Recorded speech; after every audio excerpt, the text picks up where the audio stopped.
Saudari-saudaraku terkasih dalam Tuhan Yesus Kristus, selamat pagi dan berkah dalam. Kita berjumpa kembali dalam renungan harian Selasa 12 Desember 2023. Permenungan kita dasarkan pada bacaan Ekaristi pagi ini. Bacaan pertama dikutip dari kitab Nabi Yesaya bab 40 ayat 1-11. Digambarkan oleh Yesaya harapan bagi umat yang mengalami pembuangan. Umat dihibur, ditenangkan agar mereka menyadari kesalahan dan bertobat, maka akan ada harapan baru. Ada suara yang berseru di padang gurun, siapkanlah jalan bagi Tuhan. Luruskan jalan, ratakanlah lembah dan bukit.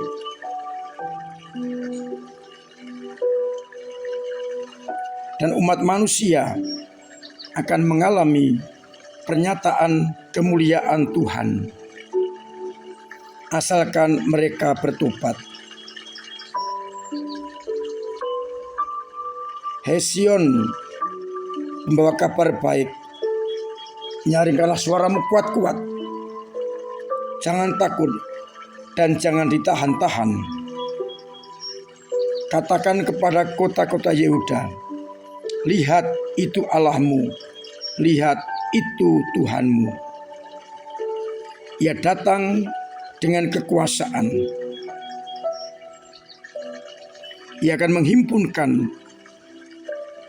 anak-anak domba di pangkuannya, dan induk-induk domba dituntunnya dengan hati-hati.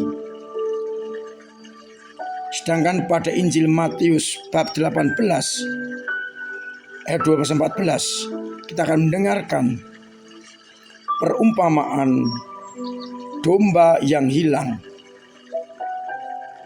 Jika satu domba hilang dan tersesat, maka sang gembala yang baik akan mencari tanpa henti, dan apabila ia telah menemukan, ia penuh dengan sukacita. Demikian juga Bapamu yang di surga tidak menghendaki seorang pun dari anak-anak ini hilang. Nuansa kedua bacaan adalah penuh pengharapan. Allah tidak akan meninggalkan umatnya. Allah akan mencari mereka yang sesat, mereka yang telah menjauh dari Allah akan dipanggilnya kembali bersatu dengan Allah. Saudari-saudaraku terkasih dalam Kristus, suasana kedua bacaan hampir sama. Suasana ketika bangsa Israel di dalam pembuangan merasa ditinggalkan Tuhan, namun Tuhan ternyata tetap menyayangi umatnya.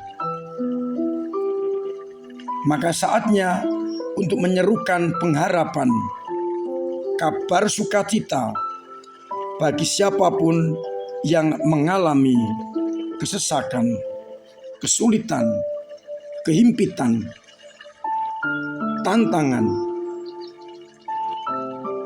Ketika umat Israel berada di dalam pembuangan, mereka putus asa. Namun kita lihat dari bacaan yang pertama, Allah tidak diam. Nabi diminta menyampaikan harapan baru kepada orang-orang yang terhimpit, orang-orang yang tersesat di pembuangan, bahwa kesalahan umat akan diampuni, perhambaan akan berakhir dengan kita mempersiapkan jalan Tuhan yang berbukit-bukit diratakan, gunung-gunung juga diratakan, jalan yang berliku-liku harus diluruskan.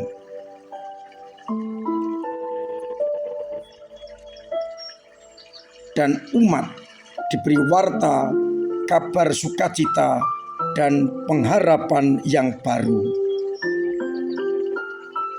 Suasana juga dialami ketika seekor domba tersesat, lepas dari himpunan kawanan dan juga gembala. Suasana ketakutan mencekam, terhimpit, putus asa. Namun ditegaskan, sang gembala akan meninggalkan domba yang lain dan mencari yang sesat. Dan sukacita dalam surga lebih hebat, lebih besar ketika sang gembala menemukan domba yang hilang itu. Oleh karena itu, saudara-saudaraku terkasih, kita diingatkan oleh Allah bahwa Ia tidak akan pernah meninggalkan umatnya yang telah berdosa, yang tersesat. Mereka akan dicari, mereka akan dihibur. Karena Allah begitu menyayangi umatnya. Kalau kita perhatikan dari bacaan Injil, perumpamaan domba yang hilang, kita akan berpikir kalau kita tinggalkan yang 99 dan yang satu, bisa jadi yang lain celaka. Tetapi yang mau dikatakan adalah Allah begitu mencintai umatnya, sekalipun satu akan dicari biar ketemu. Tentu mengandaikan harus ada tanggapan.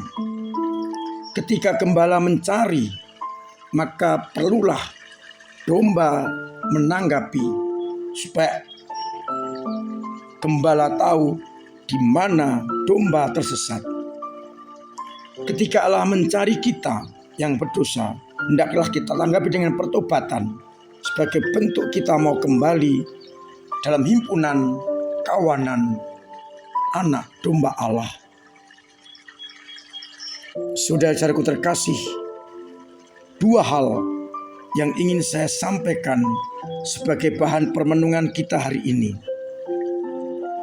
Yang pertama, Allah begitu mencintai umatnya sehingga apapun akan dilakukan Allah untuk menemukan domba yang hilang, umat yang tersesat, umat yang dalam pembuangan akan dicari kembali, dikumpulkan dalam himpunan kawanan domba. Dan saya katakan, kita perlu menanggapi, memberikan sinyal agar Allah mengerti di mana kita. Jangan sampai Allah bertepuk sebelah tangan. Allah mencari dan kita diam. Untuk itu, kita tidak perlu khawatir dan takut berhadapan dengan tantangan-tantangan yang kita hadapi, kesulitan-kesulitan, karena kita yakin Allah akan menolong kita. Allah mencari kita, asalkan kita mau rendah hati dan bertobat.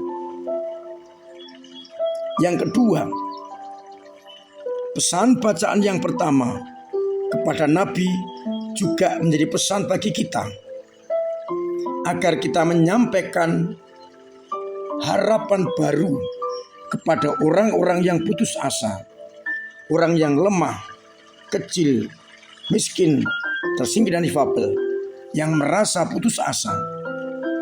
Kita beri harapan, Allah tidak akan meninggalkan umatnya. Allah akan mencari, maka bersuka-sukalah, hiburlah,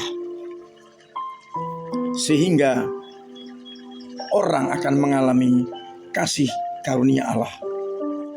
Kita wujudkan harapan itu dengan tindakan yang konkret kepada mereka yang membutuhkan pertolongan kita. Maka mari kita renungkan, apakah kita sudah mewartakan asa yang baru, harapan kepada orang-orang yang masih dalam situasi yang kurang menguntungkan. Dan apakah kita memberikan sinyal untuk kembali kepada Allah dengan pertobatan. Semoga kita semakin yakin akan kasih karunia Allah. Tuhan memberkati kita sekalian. Amin. Marilah berdoa. Bapa yang penuh kasih, kami bersyukur karena Engkau menginginkan agar semua orang diselamatkan. Untuk itu Engkau terus mencari orang yang berdosa, yang tersesat, agar kembali kepadamu. Dan Engkau mengutus kami untuk mewartakan kabar sukacita kepada semua orang.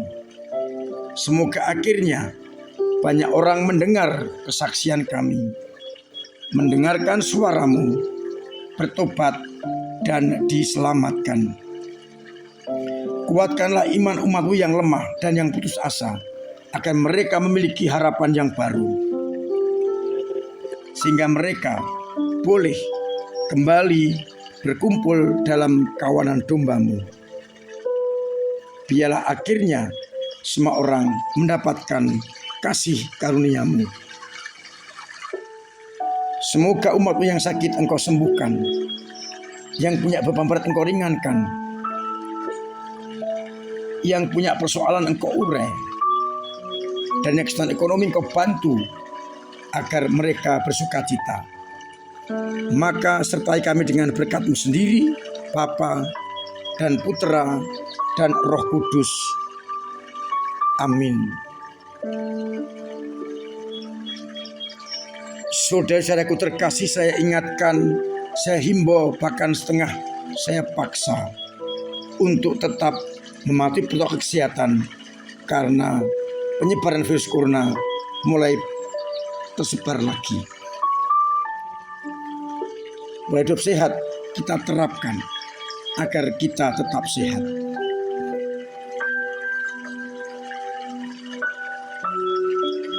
Semoga kesempatan dari Komsos untuk mengucapkan selamat Natal kita tanggapi dengan baik, secara pribadi, perorangan, keluarga atau komunitas, atau perusahaan atau usaha, bisa untuk menyampaikan ucapan selamat Natal kepada umat satu dengan yang lain. Mari kita kunjungi pameran foto Komsos yang diadakan di Selasar antara Mandala Geraha dan Gedung Maria La Salette. Foto-foto lama bisa kita nikmati. Terima kasih kepada semua yang telah mendukung perjuangan gereja sehingga boleh melayani umat dengan baik. Baik dengan doa-doa, dengan tenaga dan karya, maupun dengan dana. Saya undang umat nanti pada akhir tahun untuk mengikuti Ekaristi syukur. Dilanjutkan dengan renungan-renungan dan berbagai kegiatan untuk mensyukuri tahun 2023. Tersedia banyak door prize yang mungkin milik panjenengan semua. Akhirnya saya mengucapkan selamat pagi, selamat merenungkan, salam sehat, Tuhan memberkati.